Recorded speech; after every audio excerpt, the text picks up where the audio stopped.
দিন থেকে কিশোরগঞ্জ পাগলা মসজিদে এই দুর্বৃত্তরা একটার পর একটা ঘটনা ঘটে যাচ্ছে, তার কোনো প্রতিকার নেই। আমরা কিছুদিন পূর্বে জেলা পরিষদ দেখা করে এক প্রতিকার চেয়েছিলাম। জেলা পরিষদ অতিরিক্ত জেলা ম্যাজিস্ট্রেট দায়িত্ব দিয়েছিলেন এই সন্ত্রাসীদের গ্রেপ্তার সহ এই সিন্ডিকেট ভাঙার অত্যন্ত পরিতাপের বিষয়। আজকে যদি এই ঘটনা না ঘটতো তাহলে আরো ঘটনা ঘটতো। আমরা আশা করবো জেলা পরিষদ এবং পুলিশ প্রশাসন অবিলম্বে যারা গতকালকে এই ঘটনা ঘটেছে সিসি ফুটেজের মাধ্যমে আপনারা দেখেছেন, সামাজিক যোগাযোগের মাধ্যমে আপনারা দেখেছেন আমাদের দুই ভাইকে কিভাবে তারা পিটিয়েছে, কি এইভাবে মানে গণহারে পিটিয়ে তারা আহত করেছে। আমরা তীব্র নিন্দা জানাই। এই বিষয়টা আমরা কোনোভাবে মেনে নিতে পারি না।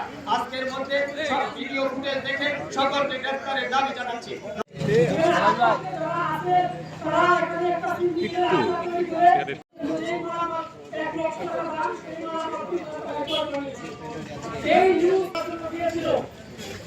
আমরা এতহীন ভাষায় পত্র ভাষায় আমরা বিচার না হয় আগামী 24 ঘন্টার ভিতরে যদি এই গ্রেফতার করা হয়েছে, সকল সন্ত্রাসীদের যদি 24 ঘন্টার ভিতরে গ্রেফতার না করা হয়, প্রয়োজনে একটি আন্তর্জাতিক আছে আমাদের সামাজিক কর্মী সকল রাজনৈতিক নেতৃবৃন্দ এখানে উপস্থিত হতে জানিয়েছে। আমরা কিন্তু লক্ষ্য করছি, আমরা জানতে চাই এবং জানাতে চাই যদি আমাদের এই সাংবাদিকদের হামলা রাজনৈতিক রং দেওয়া হয়। আমরা একটা করে বারবার শুনি যে সন্ত্রাসীদের কোনো দল নাই, কিন্তু সন্ত্রাসীদের দল নাই রাজনৈতিক ব্যক্তিবর্গ এই বক্তব্য দেয়, কিন্তু প্রতিবাদে কিন্তু আমরা দেখি বিভিন্ন সময় রাজনীতি নেতৃবৃন্দ বিভিন্ন মশলার জন্য বিভিন্ন ভাবে মানে সমাধান করার জন্য চেষ্টা করে। আমরা একটা কথা স্পষ্ট বলতে চাই, এখানে যদি রাজনৈতিক কোনো ইন্ধন রাজনৈতিক কোনো রং লাগানো হয় তাহলে শুধু প্যান্ট না আন্ডার ওয়ে খুলে যাবে। কিশোরগঞ্জের কে কোন জায়গায় অপকর্ম করে সাংবাদিকদের চেয়ে বেশি কেউ জানে না। সুতরাং সাবধান, 24 ঘন্টার ভিতরে আমাদের ভাইদের উপরে হামলা করেছে সকলকে গ্রেফতার করতে আইনের আওতায় আনতে হবে।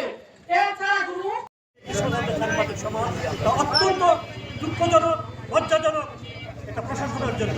পাগলা মসজিদে এই সিন্ডিকেট আজকে থেকে না, দীর্ঘদিন যাবৎ এখানে কেউ দান করতে পারে না, কোরআন শরীফ কিনতে পারে না, মোমবাতি দিতে পারে না সিন্ডিকেটের বিরুদ্ধে। এই বিষয়টি জানার পর আমাদের সাংবাদিক ভাইয়েরা গেছে পেশাগত দায়িত্ব পালন করার জন্য এবং সেখানে ওদেরকে নির্জনভাবে পিটানো হয়েছে, তা অত্যন্ত লজ্জাজনক।